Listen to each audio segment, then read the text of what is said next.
Is Jordan Love safe to start in week 9 if Aaron Rodgers cannot suit up this weekend? That and so much more coming up on today's episode of the Mailbag Show. And this is such a good question. So much is unknown here. But Troy, go ahead and start us off with a question from our good friend Jimbo Swenson saying, is Jordan Love safe to start in week 9 if Aaron Rodgers cannot play? No, shout out Jimbo. Thank you for the question. And I would say that Jordan Love, yes, I'm going to play him.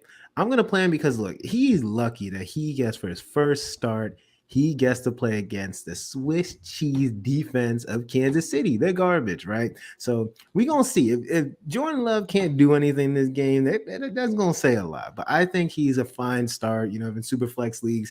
If you're on bye week, there are other if like you're in a 1 QB league, there are other quarterbacks that are like better than Jordan Love. But like if you have him in like a super flex league, then yeah, I'll find playing him as my second QB, no problem. Again, then also game script should hopefully help him, right? Even though the Packers defense is tough and Mahomes has been throwing a bunch of interceptions, I'm assuming that the Chiefs are going to be up and Jordan Love's going to have to come from behind.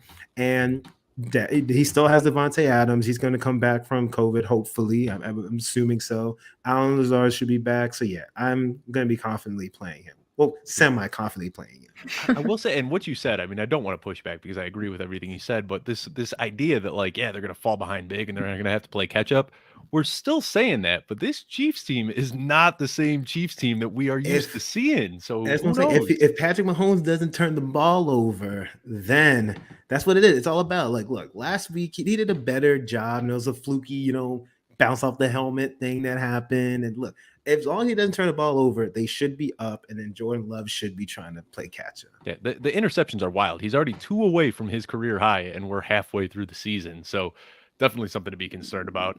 Victoria, I think you're probably going to, mimic a lot of what Troy said here about, depending on the league settings and in Superflex. But just tell me, how are you feeling about Jordan Love? Like, does he have that Konami code upside that you look for in a quarterback, or is he somebody that you're just staying away from? I'm not necessarily staying away. I think there are certain guys I'd play Jordan Love above, like maybe Mac Jones. Matt Ryan's got a tough matchup against the Saints this week. Justin Fields, sorry, Dave. I'd probably play Jordan Love over Fields this week against that Pittsburgh defense. Jimmy G, guys like that. I think I would be willing to slot in Jordan Love. This is 1 QB leagues, of course. But, we don't know how he's going to translate to the NFL just yet. All we've seen is some mediocre preseason action, a few throws in that horrible New Orleans game week 1. But they could have a similar game plan. The Packers could have a similar game plan to last week, just trying to win on the ground and keep the chains moving with Aaron Jones. And surprisingly, A.J. Dillon had, I think, a season high or a career high in carries last week. So there's really – and I know Kansas City's defense ranks – at or near the bottom in most major categories. So yes, he's viable as a starter. You saw Daniel Jones struggle against them though this past week, though he finished with over 200 passing yards, 2 touchdowns, a respectable maybe 20 points in a PPR league, in a 6-touchdown league. So he could have a fine week for you. If you're looking for a decent floor and you're just afraid of the Taysom Hills of the world, which we'll talk about later probably, he's a fine start. So let me throw one out here real quickly. And this is like hilarious that we're having this conversation even, but I want an answer from each of you. Jordan Love or Mike White? Who are you starting, Troy?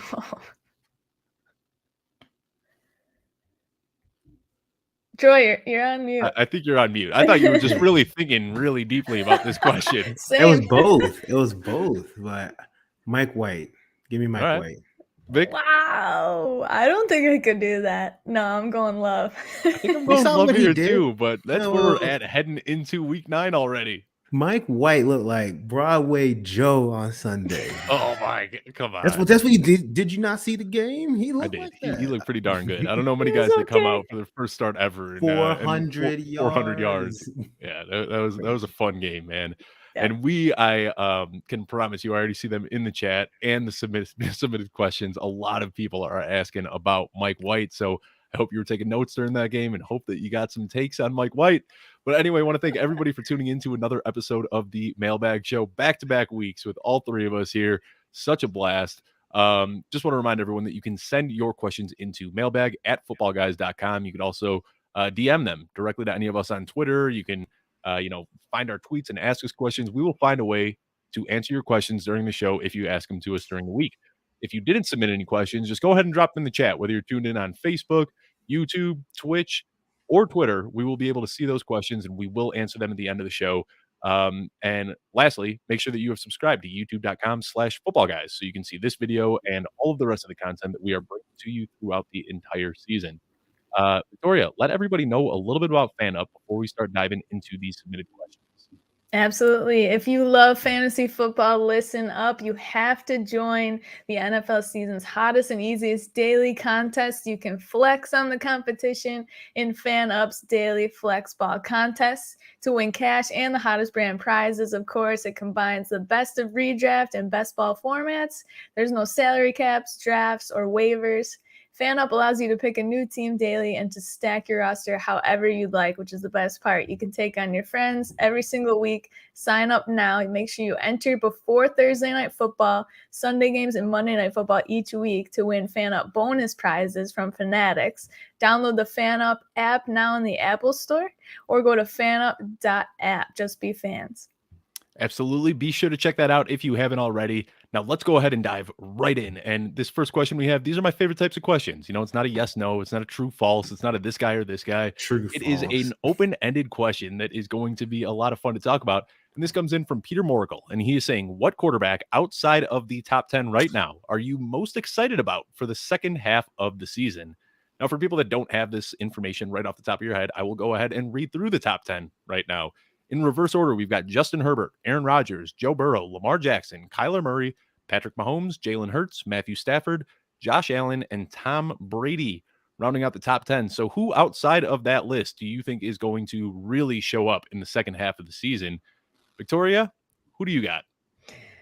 This is kind of a layup answer here, but Dak Prescott, it feels like the Cowboys were clicking last year on offense prior to Dak's gruesome injury, right? But their defense was not up to snuff. And so far this year, their defense is coming up clutch when they need them, and the offense is still firing on all cylinders. Granted, I did take a look. They've only really played Tampa Bay, the Chargers, Minnesota last week as decent competition, but this upcoming schedule is pretty cake. They've got Denver, Atlanta, Kansas City, Las Vegas, New Orleans is a tough matchup, but then the Giants and Washington twice. I mean, if you've got Dak on any of your fantasy rosters, you're feeling pretty good right now. And he's just so fun he's been so fun to watch. It was a bummer to not be able to watch him this week. My not layup answer would be Taysom Hill, but if one of you guys has that as your answer, I don't want to take too much time. Too late. Here. It's too late. This show is going to turn into the we are all the conductors of the Taysom Hill hype train. I think that we are all fully invested in this guy for the rest of the season, so I'm sure he'll get brought up a lot. Love both of those answers, though. Troy, who is the guy in the second half that you think is really going to pop off?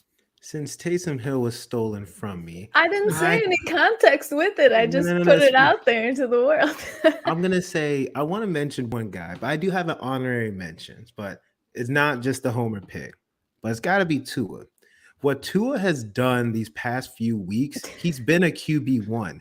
No, Abe, but the problem is he has been, though. He's been a QB1 since he's been back from injury. He's been a QB1 over the past few weeks against Jacksonville, against Atlanta. Now he gets Houston this week. Like, he's been killing. You can say level of competition, whatever, but he was just QB1 overall, like not this past week, but the week before. So it's like you can't ignore that, right? And then unfortunately, their defense is so bad that Tua's being put in positions where they have to come back. They're always in a negative game script, so he's always going to have to throw. And again, we can't ignore reason. And obviously, he was hurt for a few games, but you can't ignore what he's been doing these past couple of weeks. And clearly he's an excellent streamer. He's outproducing plenty of the guys, that was on the list. He outscored a bunch of the people that you just listed in the top 10 for the season. So Tua, honorary mention is Justin Fields. And I don't know if Dave was going to say him or not, but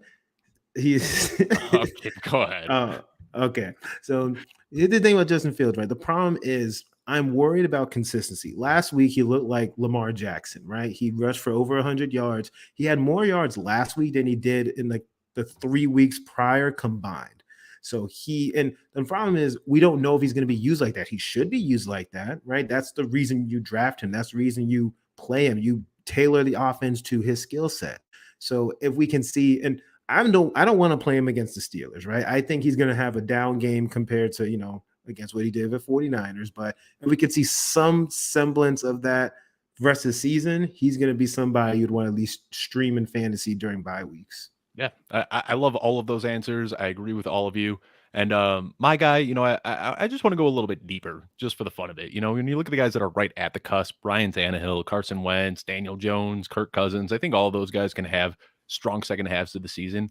But somebody who has really, really been impressing me and is way down on the fantasy football list right now is Mac Jones. I think that Mac Jones is somebody who can really put together a strong season. It wouldn't surprise me if from here through the end of the season, he can finish as a QB1. And I know that sounds crazy. He's a rookie. He didn't really get a lot of the love coming out of college. But two things that you want in fantasy football are volume and efficiency. And right now he is 4th overall in pass attempts and 7th overall in completion percentage. So he's got the volume and he's been efficient with it. So you've got to expect that at some point that's going to start turning into more fantasy points. He doesn't have the rushing upside of, Justin Fields or even Tua or some of the other guys we've talked about here. But I really, really like what I've been seeing from Mac Jones. He just looks like he is getting better and more confident every single week. And it wouldn't surprise me if he can put in some, strong QB1 weeks to close out the second half of the season.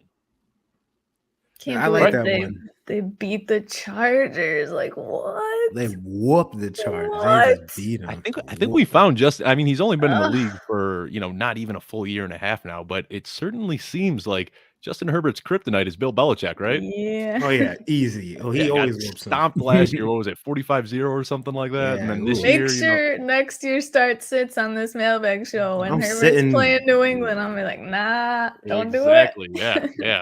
Fool me 3 times. All right, on to the next one. This is a question from Keith Mock, one of my friends in my home league, actually. So don't want to give him too much help, but hey, let's do what we do and give the best answers we can.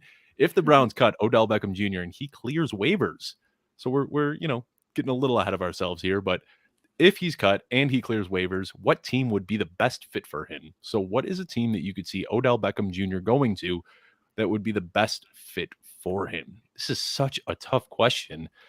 Troy, where would you like to see Odell Beckham land if he doesn't make it through Cleveland? My dream spot would probably be the Packers. I say the Packers would probably be the best place for him because any other place I would feel that's quote unquote realistic as terrible teams. Like the teams that need him are teams like the Saints, Detroit. Well, I don't want him to go there because they're horrible and he would just still be bad if they were going in those teams. So I feel like the only one that was a little semblance of okay, he could be somewhat good would be the Packers. I like that. And he'd be in DeVonta Adams' shadow, but getting balls thrown to you from Aaron Rodgers, I don't think that any wide receiver is going to have and lesser coverage too. So exactly. Victoria, where would you like to see Odell Beckham land? What do you think would be the best for his fantasy value? Let's put it that way.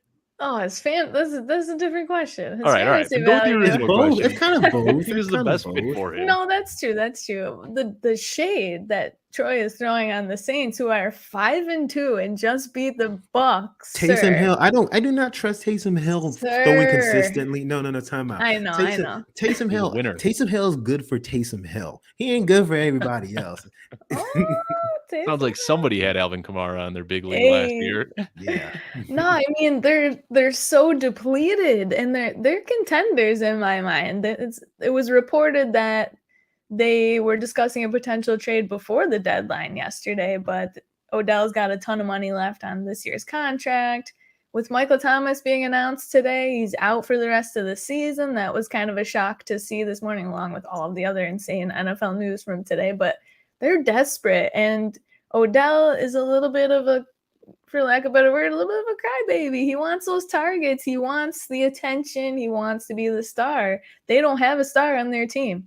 And I'm not sure. I'm personally kind of been out on Odell for the last couple of years. I'm not sure he can ever get back to that star caliber for real life or for fantasy, but he would have a chance in New Orleans. Granted, Troy, I agree with you. Taysom Hill's not the best quarterback for a downfield receiver like himself, but I'd love to see it. I mean, the other teams, like you said, Philadelphia, if he went there, he'd be mad from a lack of good targets, but they could also really use a presence like his there with that young receiving core. So DeVonta Smith doesn't get targets. Yeah, What did he do? OBJ not gonna get anything. No. That's what I'm OBJ would show saying. up in Philly and just ruin DeVonta Smith and Jalen Reagor. Like, just completely destroy them. He'd be like, no, let's just go on a boat. We don't need to go on practice. Let's go ride this boat around. Oh my God. So, all right, first of all, I don't think that Odell Beckham is at the end of his career, but when you look at it, I mean, he turns 29 in 2 days. So he's getting up there. It's kind of crazy. You still have this idea that he's much younger than he actually is.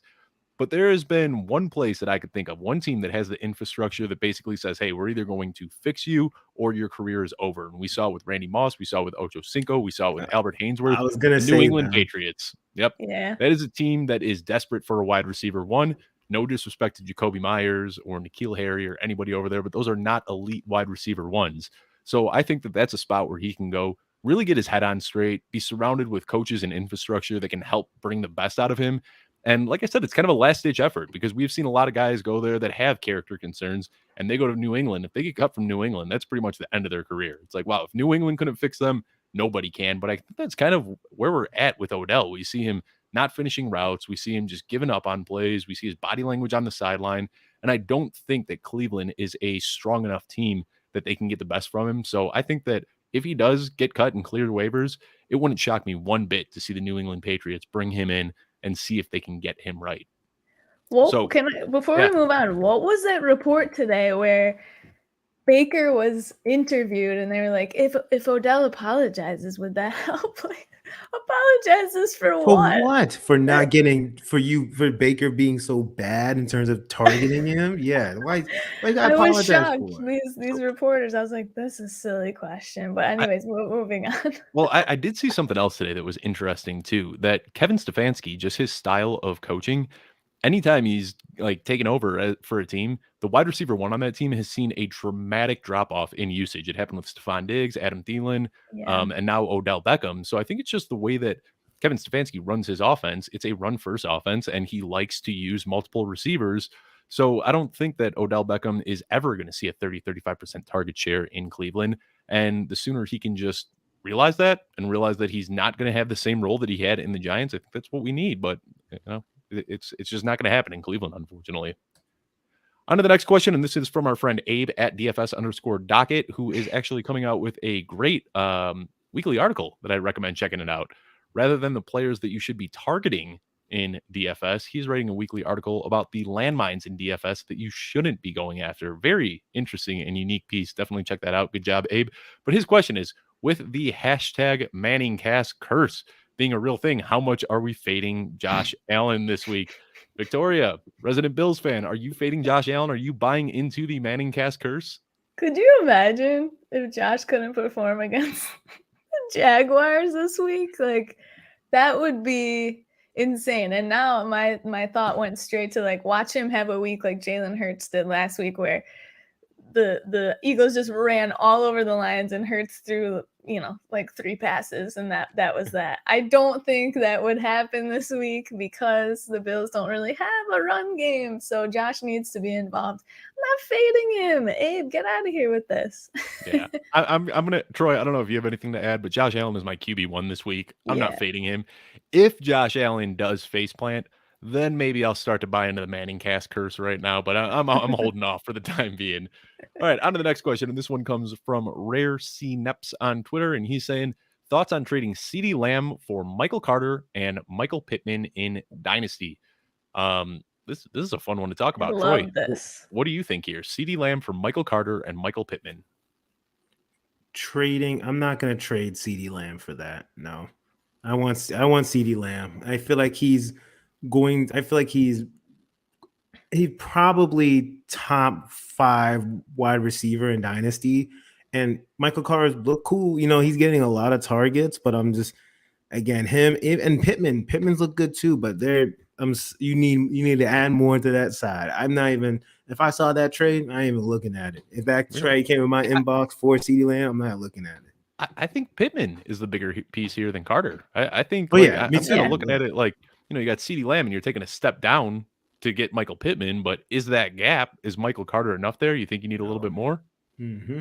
All right. What Victoria, about what do you what if think? a pick was in there, Troy? What if they added a pick? Depends on the pick, Okay. I mean, depends on what kind of pick you're talking about. Talking a high second, is that enough to buddy you up?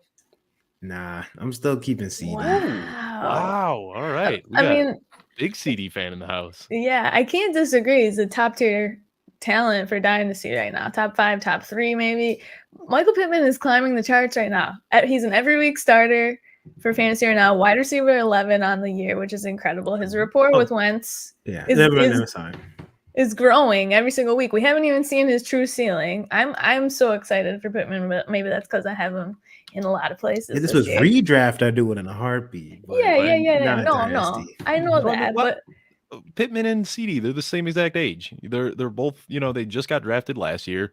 And I think Pittman, people are so off on Pittman because he didn't have a great first year, but he got injured in week 3 of last year and then really struggled to get up to speed after that. I think what we're seeing from Pittman this year is much more accurate of the type of player that he's going to be. I'm kind of throwing last year away because he was injured and Phillip Rivers had a noodle arm that couldn't get the ball to where he wanted it to be.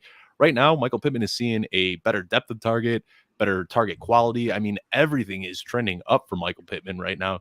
I personally, I think that he's one of the best buy low candidates in Dynasty because of that, rookie faceplant.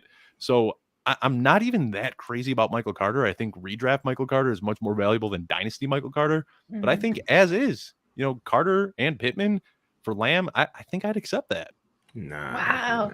I don't think I'd go as far as accepting. I think if there was another piece added, I'd highly consider it if I was rebuilding, if you could get a little bit more. But if you're a contender, there's no reason to sell Lamb. This is such a thought-provoking question. I'm sending this to our friends Chad and Jordan on the Dynasty News or the Dynasty Show, and I'm going to get their impact. I want to see what they have to say about this. I think this is a pretty good question. Yeah, because here's the thing, right? Because I put CeeDee Lamb with the Justin Jeffersons, the Jamar Chases, AJ Browns. He's in that tier, and then Michael Pittman, he's playing great.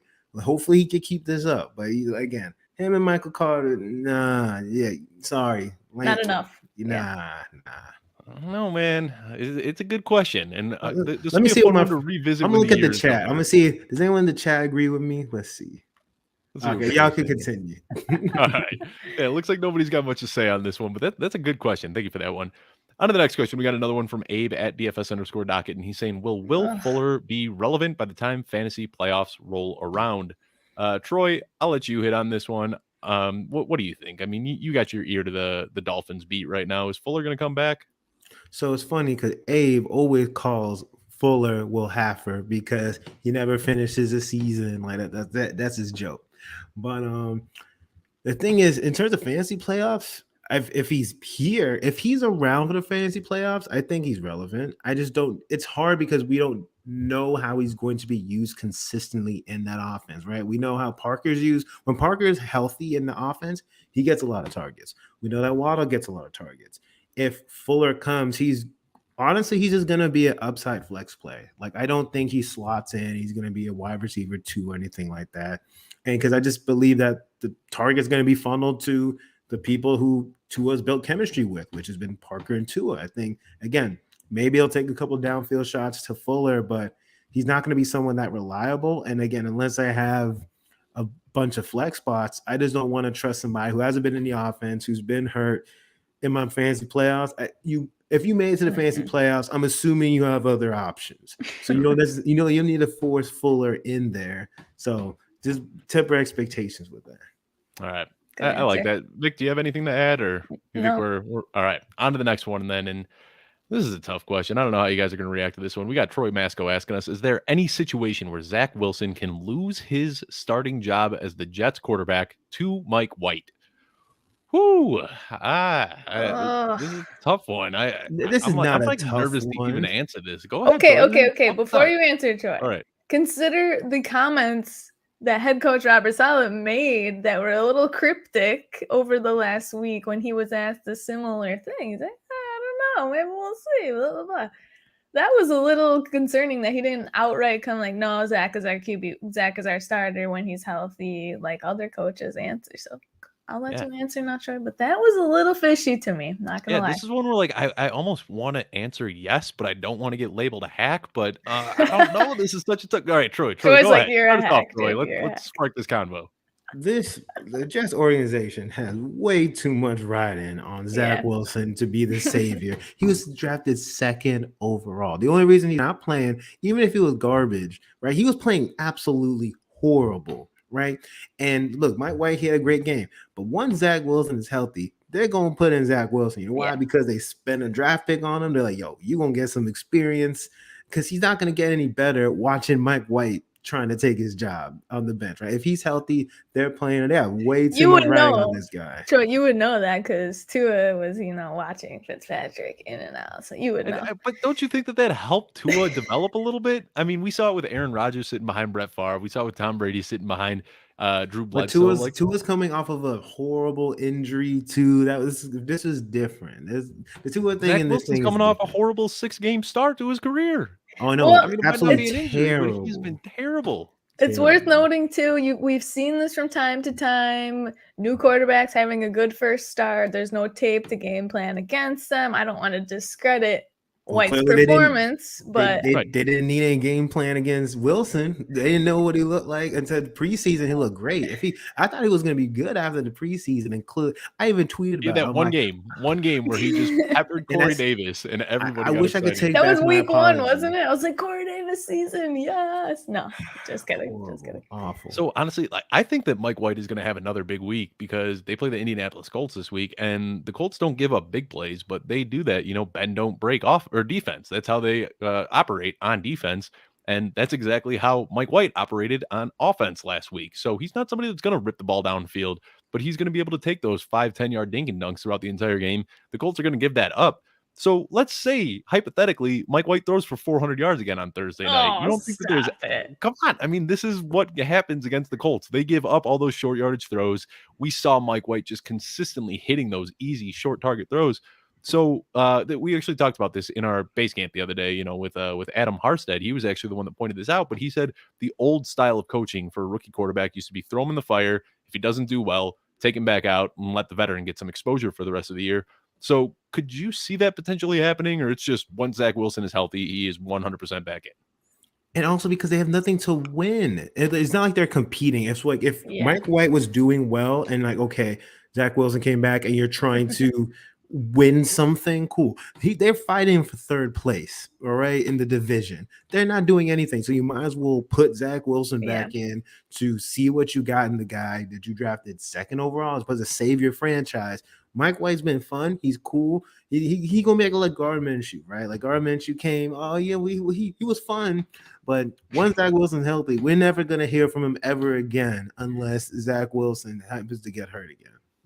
All right. You're probably I'm right, reading Troy, the but let us have comments. fun with our hypotheticals. Sorry, Gary. Did I call Robert Saleh the owner? Obviously, I meant the head coach. My apologies, Gary. Thank you so much for pointing that out. If I did that, I did not. I knew what you meant. I didn't even notice. I knew where your head was at, Vic. It happened. All right, on to the next question. And we got this one coming in from Twitter, Sean_K33. Can you start Adrian Peterson this week? Before we get into this question, Adrian Peterson was signed to the practice squad. He hasn't even been activated to the roster yet. Hasn't played football in almost a full year. I'm assuming this question is under the impression that he does get activated before Sunday's game. So if we get news, let's say Friday or Saturday, they come out and say, hey, we have elevated Adrian Peterson from the practice squad. Are you plugging him into your lineup? Victoria, what are you doing? Goodness gracious. I definitely picked him up in many spots because you potentially have a rest of season starter. Obviously, he's not going to be an RB1 like Henry was. Maybe a low-end RB2. I'll probably be ranking him there for the rest of the season. It's worth noting, though, they brought him in. They signed him almost immediately. We get the notification that they're bringing in Adrian Peterson for a workout. Like an hour later, they're signing him. They didn't bring in anybody else. So it was a quick process. They obviously believe he can get the job done. The matchup this week sucks, though. Excuse my language. It's bad. This week and next week, I believe it's Rams and Saints, if I'm not mistaken. So your expectations need to be bare bones low if you are throwing him in there, especially because we still don't know what the split is going to be like with Jeremy McNichols, who was the backup to Derrick Henry already. He's mostly been a pass-catching running back for his career, but he carried the ball for, I think, 1,700 yards his final season with Boise State. So he's capable of carrying the workload as well. We might just see a committee the rest of the year, and these guys might kind of cancel each other out for fantasy purposes. But I'm trying not to slot him into my lineups this week if I can avoid it. Yeah. And I'm kind of with you. I don't think that Adrian Peterson is just going to come in and see 25 carries a game. I mean, he'd be broken down by week 11 or 12 if that's the case. And another thing is, if you look back at 2018, when Mike Vrabel had his first year as a head coach for the Tennessee Titans, he ran a committee. Like, he preferred a committee until it got to the point where Derrick Henry basically twisted his arm behind his back and said, no, I'm getting all the carries. Like, I don't want Deion Lewis touching the ball anymore. And, Derrick Henry basically changed the way that he operates. And I think that Mike Vrabel is going to want to have a committee. And when you look at this, I mean, Adrian Peterson is an all-time great running back. But the other guys that they have there, Jeremy McNichols, Mikael Sargent, Darrington Evans, who should be back in a few weeks, they're all very capable running backs too. So I don't think that Mike Vrabel wants to give one running back the ball consistently. It's just he had a unicorn in Derrick Henry and relentlessly fed him the rock because he deserved it. So, people are going crazy over Adrian Peterson, but I think that he's looking at like 10 to 12 carries a week at best. So I'm not too crazy about this signing. Troy, what are your thoughts on AP? So the question is, can you start? You could do whatever you want. That doesn't mean you're gonna be happy with it. And it doesn't mean you're gonna be happy about it, right? He could easily have a 10 for 30 game. The problem with Adrian Peterson, right? He's like, right, he's not even activated yet. I think it's definitely going to be a committee. You're only going to be happy with Adrian Peterson if he sees the end zone. That's it. Because the problem is the Titans offense was built around Derrick Henry. Now they're going to have to change the entire offense. Yes, they're going to use the running game. They're not going to use it. It's good. They're going to have to be more of a passing team, right? They have no choice just because of the way the team was built. You don't have the main piece of what your offense was built around. So it's going to be a committee with all those guys. I want McNichols because he's the guy who catches passes, right? Give me the guy who catches passes in PPR, who's going to be part of the committee. Give me that guy, right? And he's the one who's more familiar with the offense. Adrian Peterson has to learn this offense. So he doesn't even know the offense yet. So he has to get caught up to speed. He might get activated, but Darren Nichols, he's been on the offense. He's the guy that I want. If you have a deep league and multiple flexes, cool, start him. But again, just like everybody was saying, temper your expectations. You were praying that he finds the end zone. Yep. Yeah. The one thing I'll add to that is that learning the offense for a running back is probably the smallest learning curve of any position. If you're playing tight end, wide receiver, offensive lineman, there's so much that you have to learn. Yeah, with a running back, it's okay. Grab the ball, run forward. I mean, obviously, it's a little bit more nuanced than that, but you got to hit the holes. You got to packages. You got to learn a little bit with like the pacing of your offensive linemen and things like that. But Adrian Peterson is also no stranger to learning new offenses. It feels like he's been in 25 different jerseys over the last 4 years, so I'm sure that he'll be able to pick this up pretty quickly. I just worry about his ability to handle a heavy workload. I think that he might come in for the goal line work because he's probably the most vicious runner out of this bunch. But like you said, McNichols is a very good pass catcher, and I think that's where the value is. So I'm really liking McNichols out of this group. All right, we got 3 questions left, and then we are going to the chat. So let's flip through these real quickly, and then we will answer your questions live. The next question is from Zachary Stewart. And this is a trade question, which we will assume is a redraft given the time of year. And he's saying Diontae Johnson and Dallas Goedert for Deebo Samuel. This is a very fair trade, in my opinion. And I like all 3 of these players a lot this year. Troy, are you giving up Diontae Johnson and Dallas Goedert to get Deebo Samuel? It's a fine trade, but I'm not going to do it. I'd rather Diontae. Diontae's getting a ridiculous amount of targets. His target share is in the high 20s.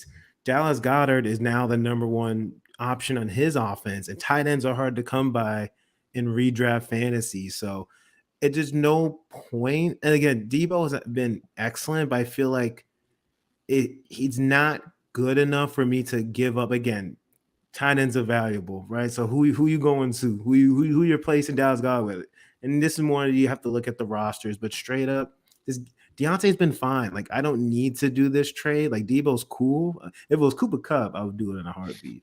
But and again, and look, Deebo's not far behind Cooper Kupp, but I just would rather keep Diontae and Dallas Goedert. And there's something about Deebo Samuel, and I have him in so many leagues, drafted him in Scott Fishbowl, like all my readers, but there's just something that makes me feel like this is unsustainable. It's like like he's just having these like mediocre games, and then it's just like boom, 70 yards Out that he of just ripped off. It's like, nowhere. oh, cool. He Out of just salvaged his nowhere. weekend. And it seems like that keeps happening every single week. Where I kind of like Diontae Johnson. His ceiling might not be quite as high. I don't think you're ever going to see Diontae Johnson ripping through the entire defense, taking the ball 80 yards to the house and breaking 10 tackles along the way. But you know that he's basically locked in for a minimum 10 targets every single week. So I do like the consistency of Diontae Johnson a little bit. I think I'd prefer Diontae and Dallas over Deebo here. What about you, Victoria? Which side do you prefer? If this is redraft, I agree with you guys. If this is dynasty, I think I definitely would consider this and would probably make this trade in dynasty only because you would not. So Big Ben loves Diontae Johnson. Who is the next quarterback they're going to bring in? And how are they going to jive with Diontae? Because he's just a target hog with Ben, PPR. He's a gold Chase mine. is a better receiver. Yeah, I mean, I like Chase Claypool, and I just don't think that Chase Claypool and Big Ben Roethlisberger can really match up well. I think if they can bring in like Aaron Rodgers next year, I think Diontae gets bumped down, and Chase Claypool is going to be putting up, DeVonta-esque numbers. It definitely could. That definitely could happen. And Dallas Goedert's great as well, but we see how putrid the Eagles' offense can be from week to week. You're just not sure. That being said, redraft, I wouldn't do this. Deebo's averaging 22 points per game right now. He's smashing. George Kittle has been out. That would be my main concern. That's here. the reason. So my thing is, when Trey Lance smashed when Kittle was there early in the season, though. I want to point that out. When Kittle was healthy to start the season, Deebo was still balling out. But we haven't seen them consistently on the field together as well as with Trey Lance as the quarterback. So that's my concerns. Like, okay, like is Deebo going to continue to be a wide receiver one when Trey Lance is the bona fide starter? That's what I think about in Dynasty. That's a great point too. Weeks 1 through 3, when Kittle was healthy, Deebo Samuel was the wide receiver 8 overall, so he was still producing. Wasn't with Trey Lance though. That's true. This is a great question. If it's Dynasty, I consider it more than redraft, but it's very close. It's very close. I think I wouldn't move in either spot. Great question, Zachary Stewart. Thank you for sending that one in. 2 questions left, then we get to the chat. This one comes in from Charles Riddle. Non-PPR, who should I start? Jerry Jeudy or Javonte Williams? So we're assuming this is a flex spot. No PPR, so pass catching doesn't matter at all. Troy, who do you want here? Jerry Jeudy or Javonte Williams? Give me Javonte. Give me Javonte because the thing with Jeudy is like he came off his off an injury, so last week was his first game back for a while, so he has to compete. Albert O should eat this week with FanUp. Albert O. I'm trying to play him everywhere, so I think Albert O is going to be more preferred than Jeudy, and then I think Courtland Sutton's still the wide receiver 1. So, and again, because it's not PPR, is this you got those targets, but I think Javonte, like him and Melvin Gordon, like on this 50-50 split thing, which is annoying, but at least it's what to expect. But I'm gonna go Javonte. What about you, Vic? I originally grimaced at this question because it said non-PPR, and that just makes my skin crawl a little bit. I'm going with Big Booty Jeudy, of course, just so I could say that. First of all, Troy's favorite phrase, hashtag Big Booty Jeudy. Everyone, to the audience, tweet at Troy at TKingMode, Big Booty Jeudy, hashtag. He loves it. He loves it every week. Okay, so Javonte is the reason it scares me a little bit. We saw Dalvin Cook struggle last week against the Cowboys. 7.8 points, 8 points maybe total. Now the whole offense kind of struggled against him, and it was just an ugly game in general, which is hilarious because they played against a backup quarterback. But that's another story. I'm going right back to Jeudy. I'm bringing up the stats right now. I'm pretty sure he had the most catches on the team last week for Denver, which also is not saying for much. Like 12 yards. Because they imploded. That was also not a great matchup, but I think I'm just going Jeudy. That timeshare with Williams and Gordon, when it comes down to it, those games are going to happen where Gordon, he got in the end zone a few times last week, and Javonte is just standing there like, what about me? So I think I'm just going with Jeudy here, hoping for that big play. So I guess that makes me the deciding factor between you two, huh? I'm going with Javonte Williams. I just, especially in a standard league, I'm going to go with the guy that's getting the carries. I'm going to go with Javonte here, but I don't feel good about it. You know, Me I neither. lean like 51% towards Javonte Williams over Jerry Jeudy. All right, final question. Then we go to the chat. At fantasy_Taco, I believe. Should I drop DeVonta Smith or Calvin Ridley to get Devonta Freeman from waivers? Parker. Or I'm sorry, yes, Devontae Parker from waivers. So are you dropping Devonta Smith, who's been underperforming, Calvin Ridley, who's stepping away for mental health concerns? Are you dropping either of those guys for Devontae Parker? Troy, you're the Dolphins fan here. What's the scoop on Devontae Parker? Oh no. Okay.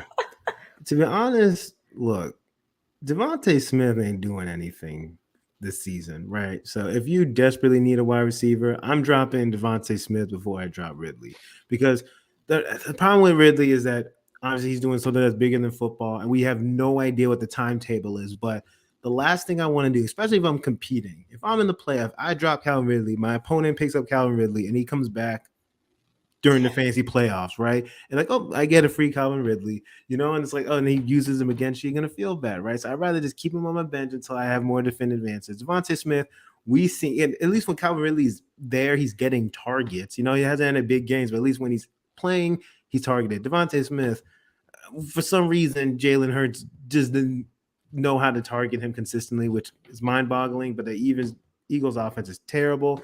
DeVonta Parker, we've seen when he's healthy, he consistently is targeted with Tua. And also, they're going to continue to be in negative game scripts, which means that Parker is going to be getting targets on a consistent basis. So to me, DeVonta Parker makes more sense right now in terms of if you're going to drop somebody, drop Smith. Yeah, that's where I'm at. If you got Ridley on your team, it's an unfortunate situation to be in because, like you said, you don't want to drop him because if you drop him, somebody else picks him up and he comes back. That's a tough pill to swallow. So I think if you got Ridley, you're just kind of holding at this point and hoping that he can come back. And I also just want to say, we're discussing the fantasy implications here because that is what this show is about. But big prayers up to Calvin Ridley. The decision that he had to make was very, very difficult. We are all wishing him a speedy recovery.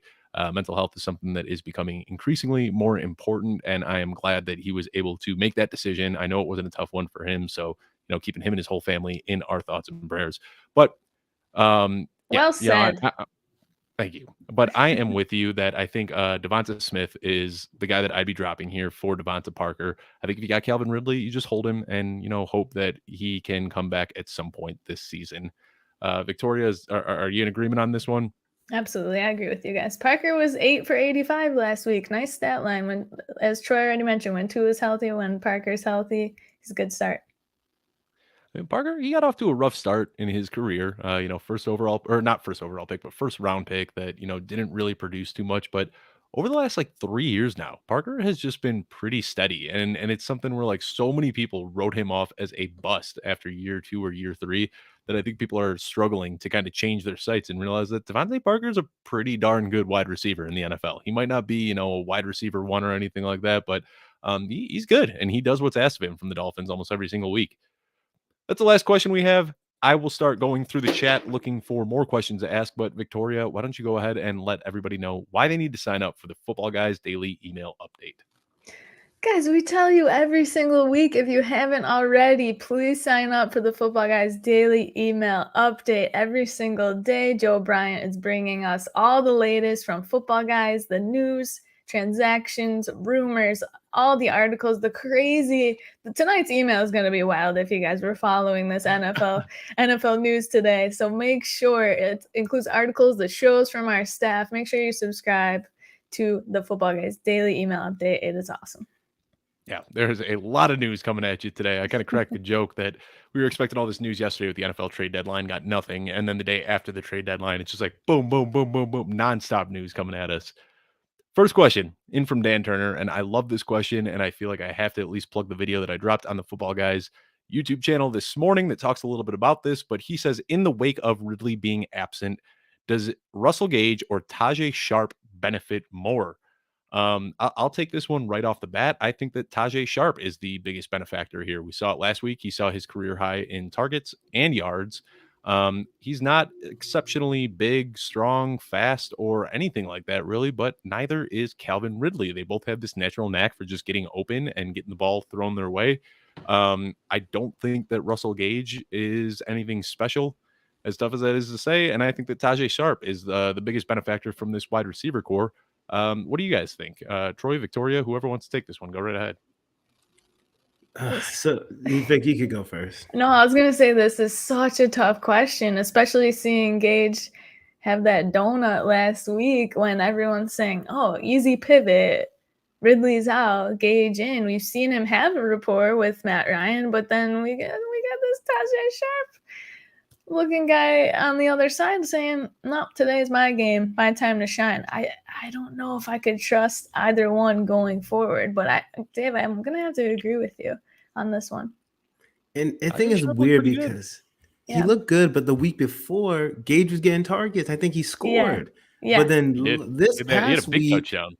Yeah, and then this past week he gets 0, and I'm like, yo, y'all gotta stop messing with me. And Tajay Sharp didn't do anything 2 weeks ago, so I don't know what it's going to look like. I don't know if it's just Tajay Sharp's job now. I guess you just gotta go with the one that looked the best most recently. I guess that's Sharp, so I guess I'm gonna go with him. No, we're all guesstimating here. With and obviously we have educated guesses, and we spend a lot of time doing this. But in my analysis, when I kind of dove into this, I think the biggest benefactor here is Cordarrelle Patterson. I think that he is going to step up. He's going to be the team's wide receiver 1 and RB1 right now. I mean, the biggest game that he had was in that game in London when Ridley was an unexpected scratch. So I think that he's still going to keep seeing his 10 to 15 carries a game, and I think that he's in an opportunity where he can see 8 to 10 targets per game on top of that. So I think that Patterson is the big winner so far. Yes, definitely. All right, we got a question here coming in from YouTube. Drew Chorlton is asking Chubb for Kelsey in PPR. Nick Chubb, Travis Kelsey. A couple weeks ago, I think this would have been a no-brainer for Travis Kelsey, but man, that dude is it looks like his age is finally catching up to him these last few weeks. Victoria, start us off here. Who do you want, Nick Chubb or Travis Kelsey in a PPR league? I think I'd still do it. I think this past week was garbage. Obviously, he barely produced the stat line, and I think I wrote this in our roundtable article that Matt Waldman puts out for Football Guys for tomorrow. I wrote that Kelsey we might see him have a down rest of the season, just because if teams are watching that film from the Giants game, they took him out of the game completely. They were jamming him at the line of scrimmage. I mean, if teams can use that to take Kelsey out of the game, I mean, we might see a bad down season. But I think I would still do this only because Troy mentioned earlier in the show, tight ends are hard to come by. If this is redraft, I'm assuming tight ends are hard to come by because you'd never do this in Dynasty, right? I think I just want that upside, that potential upside in my tight end spot every single week. And Nick Chubb's been kind of underwhelming this entire season. Of course, there are a couple injury scares there, but he's been pretty underwhelming relative to his ADP and where you drafted him. So I think I would do this PPR. I think a lot of that has to do with his career low in targets. We knew that Nick Chubb wasn't going to be a heavy part of the passing game, but he is averaging 1 target per game. He's played in 6 games. He has 6 total targets. That is not what you want in a PPR running back. I think there's an opportunity to buy low on Travis Kelsey. Even if he is a little bit disappointing, I don't think there's any chance that he finishes outside the top 5. So absolutely, I'm going to lean Kelsey here. Troy, all right. On to the next one. Matthew Bingham, good friend of the show. We see you here every single week. Matthew, thank you for tuning in. And he is asking, is Sterling Shepard a drop since he's out this week, by the next week, and who the heck knows after that? Troy, are you dropping Sterling Shepard or are you holding on? No, I'm going to drop him. I like Sterling Shepard. The injuries are annoying, but what stinks is that when he's in the lineup, he's Daniel Jones's favorite person, but he's not good enough for me to hold when I need somebody. So I'll drop you. Hopefully I can get you back, but if I can't, I wish you well. But I'm okay dropping him. Yeah, I agree. Especially if you need somebody for a fill-in. Yeah, go for it. Cool. I think we're all in agreement on that. I will shout out the Dynasty Show and Jordan McNamara yet again. Drop that human hand grenade on your waiver wire and let him be somebody else's problem. All right. Matthew again is asking us, and this is a great question. AJ Green was just tested positive for COVID, and he is unlikely this week. DeAndre Hopkins is nursing a bad hamstring. We all saw him pull up last week and then get used as a decoy for the rest of the game. He has not been to practice yet this week. So if AJ Green and DeAndre Hopkins are out, is this a Rondale Moore week? I'll let whoever wants to take this one, raise your hand and go for it. Go for it, Troy. Rondale Moore week. Is this what we should expect? I actually don't think it's going to be a Rondale Moore week. I would like to, but to be honest, I believe the biggest beneficiaries are going to be Christian Kirk and Zach Ertz. I think they're going to be benefiting the most because, again, they have been getting more playing time than Rondale. So I think, will he see more opportunities? Yeah. But in terms of who's going to be next up, I think Zach Ertz and Christian Kirk, especially Christian Kirk. I think he's going to eat. I forgot that Zach Ertz signed there for a quick second. So when you said Christian Kirk I was like, if this dude says Andy Isabella, there is no way that all right, I'm glad. All right, Zach Ertz. All right. On to the next one. This is a good question coming in from Brian Summer. He's saying, I have a chance at getting Cordero Patterson for a first-round pick in a PPR Dynasty League as he is contending. Wow. Ooh, are you giving up a first-round pick for, like we said, the wide receiver 1 and RB1 on the same darn team, but he's 31 years old and has an extremely high touchdown rate? This is such a loaded question. Yeah. I'll be the first to say that I would not. If you're already contending, stick with the team you have. I think that what we're seeing from Cordell Patterson is great, but I don't think it's sustainable. So what do you think, Troy? I think I'd give up maybe a second, but I'm not giving up a first. If it was like a late second, I would do it, but I'm not giving up a first for him. Yeah, I agree with you guys. My heart couldn't take it. All right. Here's a good one from Kevin S. Always tuning into the show. What's up, crew? Not too much. Not much. What up, Kev? My Wednesday night. Always one of my favorite hours of the week right here. All right. Let's see what else we have got here. All right. Half PPR running back options are Darrell Henderson, Chuba Hubbard / McCaffrey. Good job on handcuffing and having both of them. Zach Moss, Michael Carter, and Kenneth Gainwell. I'm thinking of starting Henderson, Moss, and Carter. Am I crazy? So we're talking about benching Chuba Hubbard or Chris McCaffrey if he's back, which looks doubtful, but are you benching Chuba Hubbard for Moss or Michael Carter? I would go with Chuba over Moss. His usage has been nice. Yeah, he's been getting a ton of snaps, a ton of touches and opportunities every single game. I know that didn't really produce until this last couple of weeks. He had a fine stat line. I think it was about 14 PPR points for you. I'm definitely playing Chuba over Zach Moss. And Michael Carter's an interesting toss up, but his targets, he's getting way too many targets. I'm playing Michael Carter over Chuba. Over Moss as well. And Moss, yeah. So I'm playing Chuba over Moss. Yeah. If Mike White starts, I am projecting in ink that Michael Carter sees 14 targets this week. 14. It's realistic. That's what we saw last week. No, maybe I'll finally hit on a prop bet then. No, I'm going with Chuba here. Chuba's usage has been great. The only thing that's stopping him from being an RB1 is that he has struggled to find the end zone. He has just regresses to the mean in touchdown rate, and he's going to put up an RB1 week. So I'm going Chuba here. Thanks, got a question Sam from Darnold. Robert Page. Yeah, got another question here from Robert, and all right. I can only start 2 wide receivers. Options are AJ Brown, Robert Woods, and Chase.